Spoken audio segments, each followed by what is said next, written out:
روزہ داروں کی بعض غلطیاں۔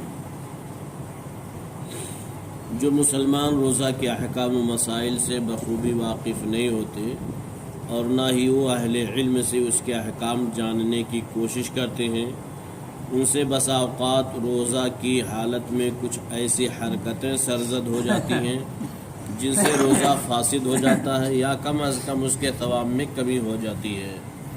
اس لیے ضروری ہے کہ روزہ دار روزہ کے ضروری اور موٹے موٹے مسائل سے لازمی طور پر آگاہ رہیں اور مزید معلومات کے لیے دینی کتابوں کا مطالعہ کریں، جیسا کہ اللہ تعالی نے قرآن حکیم میں حکم دیا ہے، فَاسْأَلُوا أَهْلَ الذِّكْرِ إِن كُنتُمْ لَا تَعْلَمُونَ، یعنی اگر تمہیں نہیں معلوم ہے تو ان لوگوں سے دریافت کر لو جنہیں باتیں یاد رہتی ہیں۔ انہیں تمام امور میں سے جو اکثر روزہ داروں سے سرزد ہو جاتی ہیں، پہلی چیز، کچھ لوگ روزہ کی حالت میں معاصی کا ارتکاب کرتے ہیں، حالانکہ اللہ کی نافرمانی کے وہ تمام کام جو عام دنوں میں حرام ہیں، رمضان کے ایام اور روزہ کی حالت میں ان کی حرمت اور شدید ہو جاتی ہے۔ اس لیے رمضان میں ہر قسم کے معاصی، فواحش اور منکرات سے اجتناب کرنا چاہیے۔ بہت سے مسلمان وقت گزاری اور ٹائم پاس کے لیے تاش کے پتوں سے شغل رکھتے ہیں، کچھ ٹیلی ویژن اور ویڈیو پر یا سینما گھروں میں مخرب اخلاق فلمیں دیکھتے ہیں، اور کچھ دکانوں یا گھروں میں ریڈیو یا ٹیپ ریکارڈ سے فلمیں گانے سنتے ہیں۔ یہ ساری چیزیں عام دنوں میں تو حرام ہی ہیں، ان مبارک ایام میں بطور خاص حرام ہیں۔ جو لوگ ایسا کرتے ہیں وہ اللہ کو ناراض کر کے اس کے غضب کو دعوت دیتے ہیں۔ رمضان کے مہینہ میں کھلانے پلانے، خصوصاً روزہ داروں کو افطار کرانے کی یقیناً بڑی فضیلت ہے، لیکن بعض لوگ اس کار خیر میں حد سے تجاوز کر جاتے ہیں۔ خصوصاً شہروں میں لوگ افطار و سحری میں اسراف اور فضول خرچی کرتے ہیں اور اللہ کی نعمتوں کو ضائع کرتے ہیں۔ اس مبارک ماہ میں کشادہ دستی اور جود و سخا کا حکم بلا شبہ ہے، مگر اسراف و فضول خرچی کی اجازت ہرگز نہیں۔ اس لیے مسلمانوں کو اعتدال کے ساتھ خرچ کرنا چاہیے، جیسا کہ اللہ تعالیٰ کا ارشاد ہے، کلوا واشربوا ولا تسرفوا انہ لا يحب المسرفین، یعنی خوب کھاؤ اور پیو اور حد سے مت نکلو، بے شک اللہ حد سے نکل جانے والوں کو پسند نہیں کرتا۔ والذین اذا انفقوا لم یسرفوا ولم یقتروا وکان بین ذلک قواما، اور جو خرچ کرتے وقت بھی نہ تو اسراف کرتے ہیں نہ بخیلی، بلکہ ان دونوں کے درمیان معتدل طریقے پر خرچ کرتے ہیں۔ کچھ مسلمان اس ماہ مبارک میں اپنے دسترخوان پر صرف مالداروں اور معزز لوگوں کو ہی افطار اور کھانے کی دعوت دیتے ہیں، جبکہ ضرورت ہے کہ اس مہینہ میں غرباء و مساکین کی حاجات و ضروریات کا خیال رکھا جائے اور مالداری کو معیار نہ بنا کر کوشش کی جائے کہ آپ کے دسترخوان پر متقی مسلمان آئیں، جیسا کہ حدیث ہے، لا یاکل طعمک الا تقی، یعنی تمہارا کھانا متقی ہی کو کھانا چاہیے۔ سیاسی اغراض و مقاصد کے تحت افطار کی پارٹیوں کا اہتمام کیا جاتا ہے، جو کھلم کھلا ریا نمائش کے سوا کچھ بھی نہیں، اور ریا نمود والا کام شریعت میں سخت منع ہے۔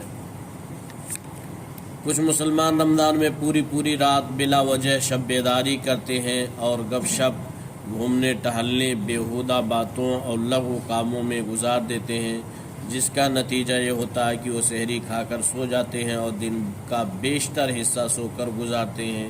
یہ عمل قطعاً درست نہیں، اس لیے کہ دن بھر سونے سے آدمی کے کام کا حرج ہوتا ہے، اس کی نمازیں فوت ہو جاتی ہیں، تلاوت قرآن سے وہ محروم رہتا ہے اور نیکی کے بہت سے کاموں کا موقع اسے نہیں مل پاتا۔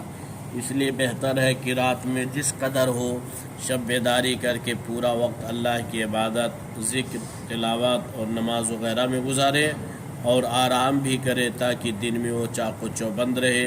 گویا رمضان مبارک کے تمام لمحات و ساعات، خواہ دن کے ہوں یا رات کی، انتہائی قیمتی اور قابل قدر ہیں، لہذا بیہودہ کاموں سے انہیں ضائع کرنا قطعاً مناسب نہیں۔ بعض گھروں میں خواتین اپنا پورا وقت انواع و اقسام کے پکوان تیار کرنے میں صرف کر دیتی ہیں اور ذکر، تلاوت اور دوسری نیکیوں سے محروم رہ جاتی ہیں۔ یہ صورتحال غیر مناسب ہے۔ بہتر ہے کہ وہ بھی اس مہینہ کے خیر و برکت کے سمیٹنے میں مردوں سے پیچھے نہ رہیں، بلکہ ضروری کھانا پکا کر اور گھر کے کام کاج نمٹا کر وہ کچھ وقت فارغ کر لیں اور اس میں اللہ کی عبادت کریں۔ بہتر یہ ہے کہ وقت افطار سے آدھا گھنٹہ قبل اپنے آپ کو تمام جھمیلوں سے الگ کر کے ذکر و اذکار میں لگ جائیں اور صحیح وقت پر اطمینان و سکون کے ساتھ دعا وغیرہ پڑھ کر افطار کریں۔ بر صغیر کے کچھ مسلمان دوسروں کے ہاں افطار کرنے کو اچھا نہیں سمجھتے۔ وہ اس غلط فہمی میں مبتلا ہیں کہ ان کے روزہ کا ثواب افطار کرانے والے کو مل جائے گا اور وہ خود ثواب سے محروم رہیں گے۔ یہ سراسر جہالت اور غلط فہمی ہے۔ اس میں شبہ نہیں کہ افطار کرانے والے کو روزہ رکھنے والے کے برابر ثواب ضرور ملتا ہے، مگر حدیث میں صراحت ہے کہ اس سے روزہ دار کے ثواب میں کمی واقع نہیں ہوتی۔ شب قدر جیسی قیمتی رات کو بعض نادان مسلمان لغو اور بیہودہ کاموں میں گزار دیتے ہیں۔ وہ چائے نوشی، بیڑی سگریٹ اور تمباکو خوری میں اپنی پوری رات ضائع کر دیتے ہیں۔ اکثر لوگ چائے خانوں میں گپ شپ کرتے ہیں اور مسجد میں بھی بیکار بیٹھے رہتے ہیں، نہ تو نمازوں کا اہتمام کرتے ہیں، نہ تلاوت اور ذکر الہی کی سعادت حاصل کرنے کی کوشش کرتے ہیں۔ وہ سمجھتے ہیں کہ اس رات کو صرف جاگ لینے سے انہیں شب قدر کی فضیلت حاصل ہو جائے گی۔ یہ ان کی غلط فہمی ہے۔ شب قدر کا ثواب شب بیداری سے نہیں، اللہ کی عبادت سے ملے گا۔ اکثر مسجدوں میں تراویح کی نماز میں قرات اتنی تیزی سے کی جاتی ہے کہ یعلمون تعلمون کے سوا کچھ بھی سمجھ میں نہیں آتا۔ ایسی قرات قرآن کے ساتھ استہزاء کے مترادف ہے۔ قرآن خوب ٹھہر ٹھہر کر اور خوش الحانی سے پڑھنا چاہیے، خواہ فرض نمازوں میں پڑھیں یا تراویح و تہجد میں یا نماز سے باہر اس کی تلاوت کریں۔ کچھ مسلمان سفر کی رخصت کا فائدہ اٹھانے کے لیے اس مقدس مہینے کو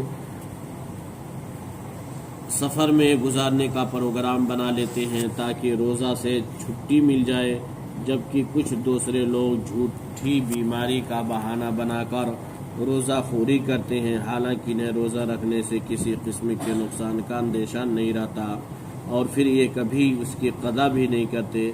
ایسے دھوکہ باز لوگ ممکن ہے دنیا کی نگاہوں سے بچ جائیں، مگر اللہ لطیف و خبیر کے مواخذہ سے نہ بچ سکیں گے۔ اسے تو ہمارے دلوں کی پوشیدہ باتیں بھی معلوم ہیں۔ وہ قیامت کے دن ایسے مکاروں کے مکر و فریب کو ظاہر کر کے انہیں علی رؤوس الاشہاد رسوا کرے گا۔